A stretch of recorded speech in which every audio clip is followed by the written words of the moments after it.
What is going on, guys? Your boy Guns here, and I'm finally bringing you guys my updated Archers Guide video. Archers, let me tell you guys, Archers are on the absolute rise, and I am so glad I didn't give up on my Archer account throughout several seasons of feeling like, mages were just better.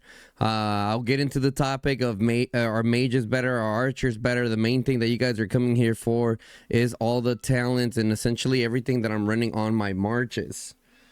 Okay. So first of all, let me show you guys a little bit of credibility. I've had this archer account for 2 years plus. All I literally run is archers on this account for over 2 years. If you look at over at my merits here for my marksman legions, I've got the 50 mil merits last year, like in November. So your boy runs the hatches quite a bit. Also this season, had the number one. Ooh-wee. Someone's thinking about me. Excuse me, guys. Okay. Personal merits here, you can see here, I was able to get top 12 within war here. And switching over to marksman, I got the most marksman merits out of everyone here. Granted, that's literally all I run, but whatever, a dub is a dub. We'll take where we take it. Okay, so let me show you guys my lineup that I was running for the archers. So this is one of the main lineups that I was running right here. I would kind of switch it up every once in a while. Whenever I was running like this 8-bomb setup, what was one of the main ones? This was one of the main ones that I was running. Actually, it looked more like this. The spear on that one, and then this one would get the shadow blades, and then save it here on number 8. So this is the main 5-bomb I was running. So in order of merits, okay, at number 1, Ruby Kalen, and I will show you guys all those merits and everything. So number 1 was Ruby Kalen, was the one getting the number 1 merits. Number 2 was Civil Fulgrim and my Mags A. We're constantly battling for number 2. Granted, if my Civil Fulgrim were more optimized, aka 6-starred and Civil Awakened, and my pet a little better, yeah, it will 100% be number 2. And then number 3, we had Mags A, Gilded Crossbow, Shadow Manti, and I will go through and show you guys all of that, okay? And number 4 and 5 was a little weird, right? Because even though Cindrion Friggar was struggling to generate enough damage for me, it's at least what the current setup that I have. I know some of you guys have like a max gold crest, exemplar gold crest. This is a low spend account as well, for disclaimer.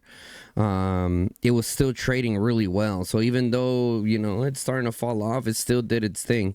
The one that I struggled with the most was the Kanara Nico, to the point where I even ran it better, Kanara Mu, and I will go into that one as well. So I was running it like this, like a Kanara with the Kanara Mu. So the Kanara Mu, man, that march would definitely pop off from time to time if I was running the other one. So once my archers were low, I would run my number 1 Rand setup right here. This is the number 1 setup I had. So when my archers were starting to run a little low, or you had your builder out there or your destroyer, this was my main bread and butter setup right here. This exact setup.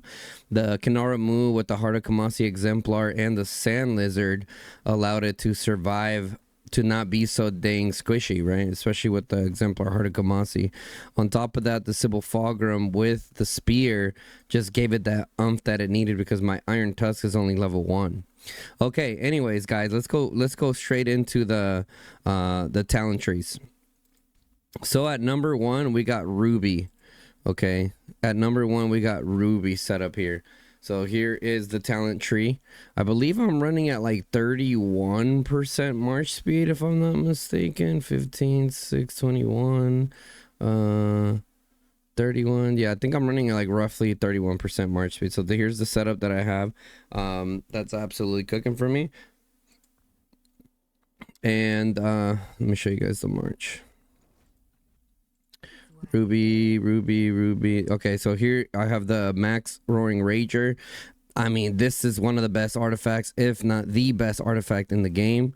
Here is the Wind Weasel. This is all low spend. When the anniversary comes around, I'll full send the exchange coins into upgrading one of my pets. And that's so essentially I give up a month of dailies in order to upgrade my pet. And I think it's, you know, once you have your marches in a pretty good spot, that investment is definitely worth it. Okay, so there's the Ruby. At the end, I'll show you guys some of the reports that you guys saw on the thumbnail and everything. Okay, so at number 2, we got good old Sybil Fulgrim. Okay, Sybil Fulgrim ran best with the Rattle Spear. I do have a level 1 Iron Tusk. Maybe, you know, if your Iron Tusk is more upgraded, it could definitely make the March pop off more. And then I also have the Barb Manticore that I was running. I would definitely, once I get the chance, I will definitely put advanced chain strike on this, and then just go with the full three chain strike setup. Now, I do think that if you're more of a high spender / Kraken, go for the full like crit build, but a little bit more lower spend. You want to get more survivability in your kit. Okay, so it's good to drop the Angry Roar and pick up that intense chain strike to have the full agility package there and kind of go from there. Okay, so the other thing too with the Barb Manticore, as you guys have heard me say many times, I'm like, man, this pet, da da da da da da. But the thing about this pet is it's also buffing your heroes by giving them a bunch of rage whenever defense break happens. So okay, so let's go ahead and go over to Sybil. Here is the tree that I'm running. Yep, I've been running this tree for a while. I got this tree over from Nico. I forget where this guy's at now. He was in SCL. I think he ended up moving. But yeah, like I said, I'll show you guys all the reports. And let me tell you, man, I was swarming cities. I was going absolutely ham. Absolutely ham. Okay, at number 3, our number 3 march that we have here for you guys, we have good old Magzay. I was running her with the Gilded Crossbow at only level 2. Here is the Shadow Manticore that I was running. I do need to get rid of the Tooth and Claw and go with Intense Barbarism for sure. I was just testing the Tooth and Claw to see if it would do better for me, but no, I'm gonna go back to the Intense Barbarism there. Okay, going straight into her talent tree. I've been running this talent tree on her for ages, guys. Absolute ages. I do think I'll probably end up switching it for even more healing and dedication here. So instead of going for like a full crit damage, you can kind of drop some of the points there and go up this way into dedication. So just to give it more survivability, like if you want more damage, you can go with this build, but if you want more healing, you can either take some points out of Unstoppable and put them up here. Like I said, you are sacrificing some DPS, but if you're not really struggling with DPS and it's more like survivability, you're like, holy crap, I'm dying to counterattack damage, you can kind of go that way as well. Do I have that other build here? Let me see. Yeah, this is the one of the other builds that I was running that was really good. So you want more healing, you would go with this one. Okay, and number 4, we got good old Kinara Moo. Here's the Kinara build. This is from SP, guys. This build is from SP, who no longer plays the game. One of the OGs. And there was times, and I'll show you guys the Moo tree as well. This one definitely is a little bit slower. But still gets the job done. This is more of a sustainability build, right? The Kinara tree is specialized to proc the Snow Peak. So let me show you guys the Snow Peak here.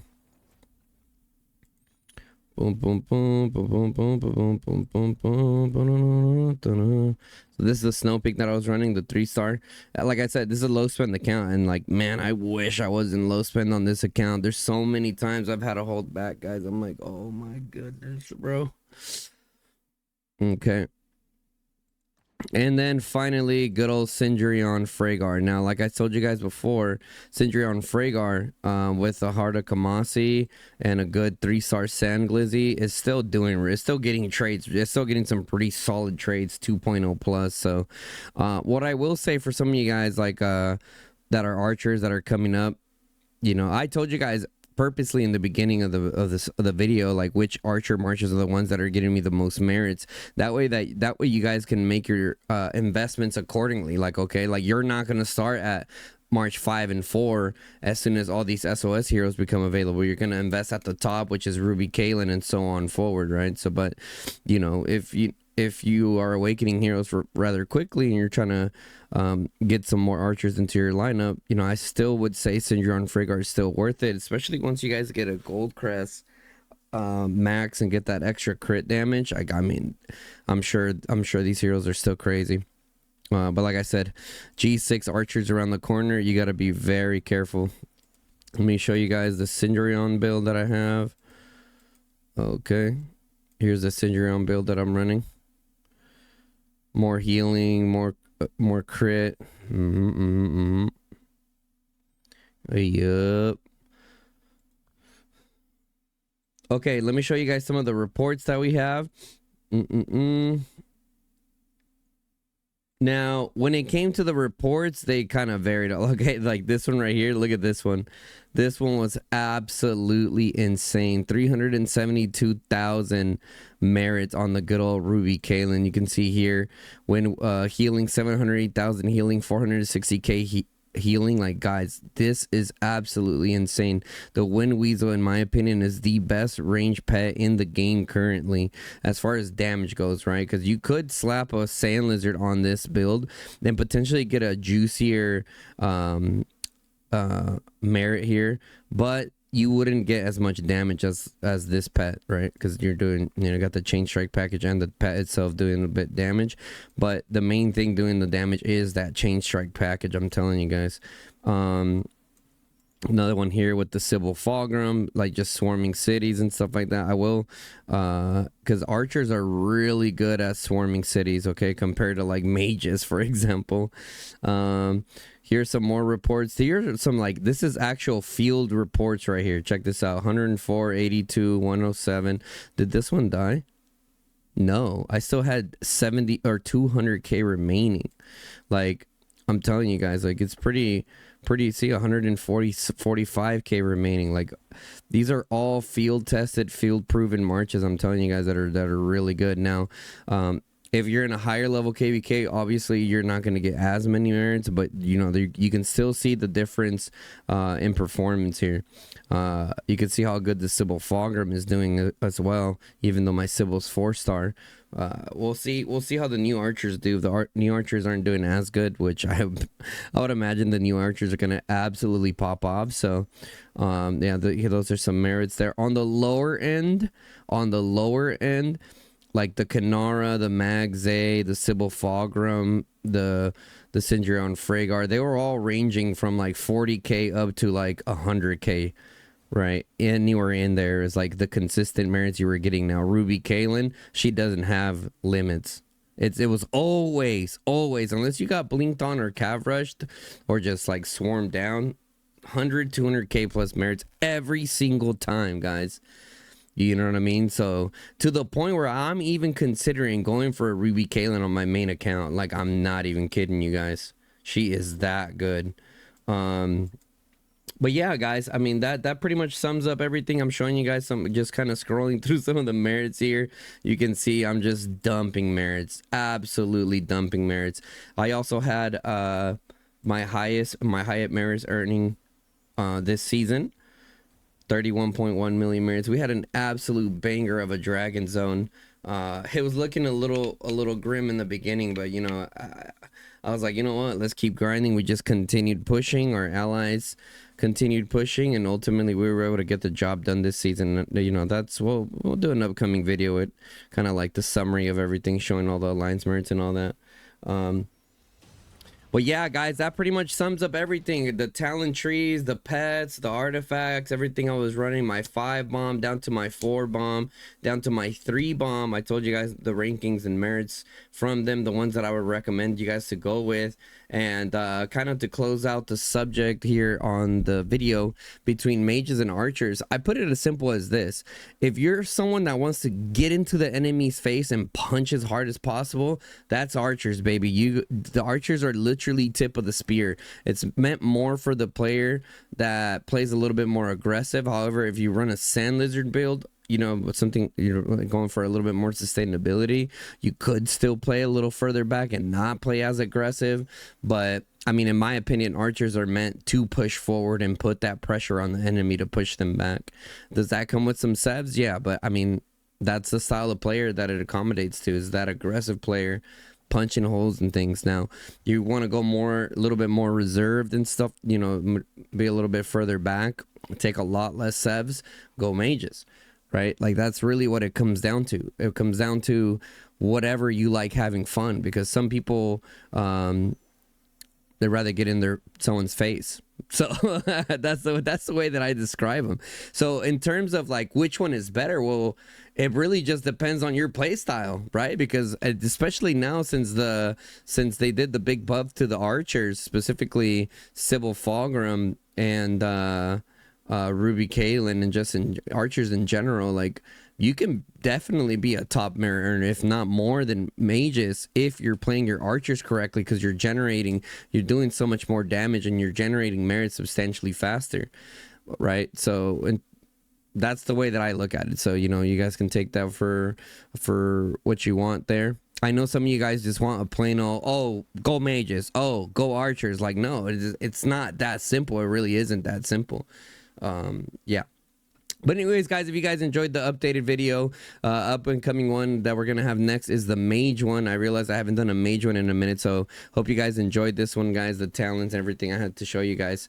But yeah, if you guys enjoyed this video, guys, make sure you guys drop a like on the video. Definitely helps out a ton. Okay, also, if you guys aren't subscribed to the channel, we are on the road to 10,000 subscribers, guys. We are almost there. All right, let's get to that 10K. It's been a hell of a grind getting to 10K, I'll tell you that.